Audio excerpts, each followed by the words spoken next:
ಮುಂದಿನ case convex ಲೆನ್ಸೇ. Position object is at 2f1. So ಇದು ನಿಮ್ಮ 2f1, f1, f2, 2f2.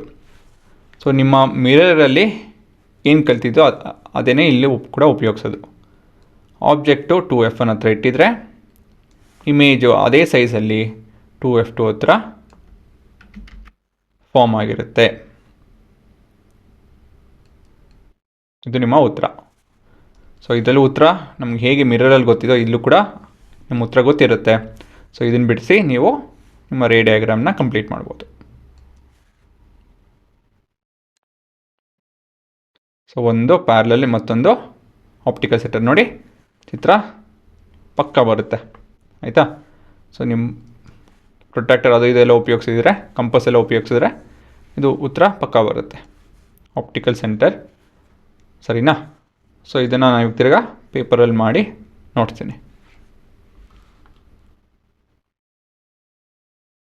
So ಒಂದು ದೊಡ್ಡ ಲೈನ್ ಮೊದಲೇ ಎಳೆದಿರಿ, ಅದಾಯಿತು ಅಂದಮೇಲೆ 0, 3, 6, 9, 12 5 ಚಿಕ್ಕೆ.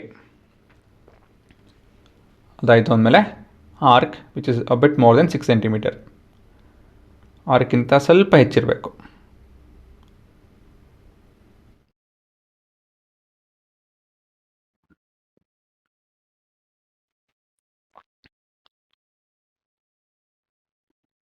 ಮುಂದಿನ ಭಾಗ ಪರ್ಪೆಂಡಿಕ್ಯುಲರ್ ಲೈನ್ ಡ್ರಾ ಮಾಡೋದು ಮರಿಬೇಡಿ.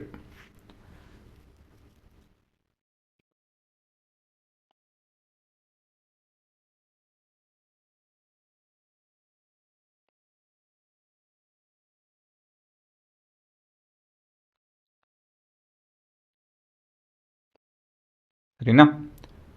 ಇದಾಯಿತು ಅಂದಮೇಲೆ ಆಬ್ಜೆಕ್ಟು ಅರೌಂಡ್ 1.5 ಸೆಂಟಿಮೀಟರ್ ಅಷ್ಟು ದೊಡ್ಡದು ಆಬ್ಜೆಕ್ಟ್ ಬರೆಯಿರಿ. ಅದಷ್ಟೇ ನಿಮ್ಮ ಇಮೇಜು ಕೂಡ 2f2 ಹತ್ರ ಫಾರ್ಮ್ ಆಗಿರುತ್ತೆ.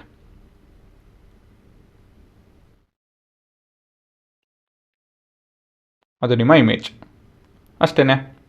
ಸೊ ನಿಮ್ಮದೆಲ್ಲ ಇನ್ಫಾರ್ಮೇಷನ್ ಆಲ್ರೆಡಿ ನಿಮ್ಮ ಎದುರುಗಡೆ ಇದೆ ಆಯಿತಾ. ಇದೇನಿದ್ರೂ ಚಿತ್ರ ಕಂಪ್ಲೀಟ್ ಮಾಡೋದು ಒಂದು ಬಾಕಿ. ಸೊ ಈ ಥರ ಪ್ಯಾರಲ್ ಲೈನು ಬಿಡಿಸೋದಕ್ಕೆ ಹೋಗಬೇಡಿ. ನೀವು ಪಕ್ಕ 1.5 ಸೆಂಟಿಮೀಟರ್ ತೊಗೊಂಡು ಅದೆಲ್ಲ ಮಾಡಿಕೊಂಡು ಪ್ಯಾರಲ್ ಲೈನ್ ಸರಿಗೆ ಬಿಡಿಸಿ. ನಾನು ಎಕ್ಸ್ಪೀರಿಯನ್ಸ್ ಥ್ರೂ ಬಿಡಿಸ್ತಾ ಇದ್ದೀನಿ. ನೀವು ಆ ಥರ ಏನು ಬಿಡ್ಸೋಕ್ಕೆ ಹೋಗಬೇಡಿ. ಸರಿಗೆ ಪ್ಯಾರಲ್ ಲೈನ್ ಬಿಡಿಸಿ, ಇಲ್ಲ ಅಂತ ಹೇಳಿದ್ರೆ ಉತ್ತರ ಸರಿಗೆ ಬರೋಲ್ಲ. ಇದೆಲ್ಲ ಆದಮೇಲೆ ಆ್ಯರೋ ಡ್ರಾ ಮಾಡೋದು ಮರಿಬೇಡಿ. ಸೊ ಮತ್ತೊಂದು ಗೆರೆ ಆಪ್ಟಿಕಲ್ ಸೆಂಟರಿಂದ ಹೋಗೋದು ಮಾಡ್ಕೊಳ್ಳಿ, ಸುಲಭ ಆಗುತ್ತೆ. ಸೊ ನೋಡಿ ಉತ್ತರ ಪಕ್ಕ ಬರ್ತಾಯಿದೆ ಅಲ್ವಾ. ಸೊ ಇದು ನಿಮ್ಮ ಉತ್ತರ.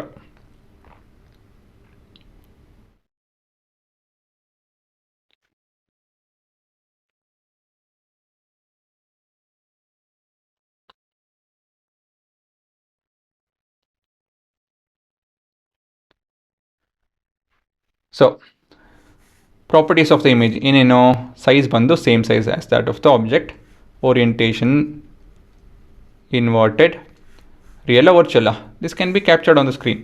ನೋಡ್ತೀನಿ ಅದನ್ನು. ಸೊ ರಿಯಲ್ ಬರುತ್ತೆ. Location at 2f2. ಸೊ ಇವಾಗ ಪ್ರಾಕ್ಟಿಕಲ್ ಆಗಿ ನೋಡೋಣ ಆಯಿತಾ. ಸೊ ಸ್ವಲ್ಪ ಇವಾಗ ಕೂಡ ಜೋರಾಗಿ ಹೋಗುತ್ತೆ, ಕೊನೆಯದಾಗಿ ತಿರ್ಗಾ ನೀವು ನಿಧಾನಕ್ಕೆ ಮತ್ತೊಂದು ಸತಿ ನೋಡಿರಾ ಅಂತೆ. ಸೊ ವಿಡಿಯೋ ನೋಡಿ. ಸೊ ಆಬ್ಜೆಕ್ಟ್ನ ನೋಡಿ 28 ಸೆಂಟಿಮೀಟ್ರ್ ಹತ್ರ ಇಟ್ಟಿದ್ದೀನಿ. ಸೊ 2f1 ಅಲ್ವಾ ಅದು. ಸೊ ಇವಾಗ ಇಮೇಜಿಂದು ಬ್ಲರಿ ಇಮೇಜ್ ಇದೆ ಅಲ್ವಾ, ರೈಟ್ ಸೈಡ್ ಮೇಲ್ಗಡೆ ನೋಡ್ಬೋದು ನೀವು, ಬ್ಲರಿ ಇಮೇಜ್ ಇದೆ. ಸೊ ಇವಾಗ ನೋಡಿ ಇದು ಶಾರ್ಪ್ ಇಮೇಜ್ ಆಗ್ತಾಯಿದೆ. ಸೊ ಎಲ್ಲಿ ಶಾರ್ಪ್ ಇಮೇಜ್ ಆಯಿತು ನೋಡ್ತೀನಿ ನೋಡಿ, 28 ಸೆಂಟಿಮೀಟ್ರ್ ಹತ್ರ ಆಯಿತಾ. ಸೊ ನೋಡ್ಬೋದು, ಇದು ಪ್ರಾಕ್ಟಿಕಲಾಗಿ ವರ್ಕೌಟ್ ಆಗುತ್ತೆ, ಇವೆಲ್ಲ ಬರುತ್ತೆ ಉತ್ತರ ಸರಿನಾ. ಸೊ ಇದನ್ನು ಉಪಯೋಗಿಸಿ ನಾವು ಫೋಕಲ್ ಲೆಂತ್ ಕಂಡುಹಿಡಿಬೋದು. ಅದು ಬಿಟ್ಟರೆ ಒಂಥರ ವಿಚಿತ್ರವಾಗಿ ಕೇಳಿಸುತ್ತಿದ್ದೋ ಆ ಇಮೇಜ್ನ ಫ್ಲಿಪ್ ಮಾಡೋದಕ್ಕೆ ಆಯಿತಾ. ಇವಾಗ ಇದು ಸೀದಾ ಇದೆ, ಇದು ಉಲ್ಟಾ ಮಾಡ್ತಾಯಿದೆ. ಉಲ್ಟಾ ಇದ್ದಿದ್ರೆ ಸೀದಾ ಮಾಡೋದು. ಸೈಜು ವ್ಯತ್ಯಾಸ ಮಾಡ್ತಾಯಿಲ್ಲ, ಹೇಗಿದೆಯೋ ಅದನ್ನೇ ಫ್ಲಿಪ್ ಮಾಡ್ತಾಯಿದೆ. ಸರಿನಾ. ಸೊ ಈ ಇಮೇಜ್ನ ಫ್ಲಿಪ್ ಮಾಡೋದಕ್ಕೆ ನಾವು ಕಾನ್ವೆಕ್ಸ್ ಲೆನ್ಸು ಈ ಪರ್ಟಿಕ್ಯುಲರ್ ಕೇಸ್ನ ಉಪಯೋಗಿಸ್ಬೋದು. ಸೊ ಇವಾಗ ಅಷ್ಟೊಂದು ಡೀಟೇಲಾಗಿ ಹೋಗೋಲ್ಲ ಎಲ್ಲಿ ಫ್ಲಿಪ್ ಮಾಡ್ತಾರೆ ಏನು ಕತೆ ಅಂತ ಹೇಳಿ. ಮತ್ತು ಇನ್ನು ಇದು ಬಿಟ್ಟು ಇನ್ನೇನೇನೋ ಅಪ್ಲಿಕೇಶನ್ ಇತ್ತು ಅಂತ ಹೇಳಿದ್ರೆ ನಾನು ಲಿಸ್ಟ್ ಮಾಡ್ತೀನಿ. ಸರಿನಾ. ಸೊ ಮತ್ತೊಂದು ಸತಿ ಅದು ಪ್ರಾಕ್ಟಿಕಲ್ ವೀಡಿಯೋ ನಿಧಾನಕ್ಕೆ ನೋಡಿಬಿಡಿ. ಇವೆಲ್ಲ ನೀವು ಪ್ರಾಕ್ಟೀಸ್ ಮಾಡಬೇಕು ಪೂರ, ಇಲ್ಲಿಂದ ಇಲ್ಲಿವರೆಗೂ ಪ್ರಾಕ್ಟಿಕಲ್ ಕೂಡ ಮಾಡಬೇಕು ನೀವು. ಸರಿನಾ. ಒಂದು ಸತಿ ಮಾಡಿ, ಒಂದು ಸತಿ ಮಾಡಾದಮೇಲೆ ಇನ್ನೊಂದು ಸತಿ ಮಾಡೋಂಗಿಲ್ಲ ಇವೆಲ್ಲ. ಎಕ್ಸಾಮ್ಗಿಂತ ಒಂದು ದಿನ ಮುಂಚೆ ಇನ್ನೇ ಒಂದು ಟೆಸ್ಟು ಎಕ್ಸಾಮ್ ಇತ್ತು ಅಂತ ಹೇಳಿದ್ರೆ ಸೊ ನೀವೆಲ್ಲ ರಿವಿಷನ್ ಮಾಡ್ಕೊಂಡು ಒನ್ ಅವರು ನಿಮ್ಮ ರಿವಿಷನ್ ಆಗೋಗುತ್ತೆ. ಎಕ್ಸಾಮಲ್ಲಿ ಚೆನ್ನಾಗಿ ಮಾಡ್ತೀರಾ.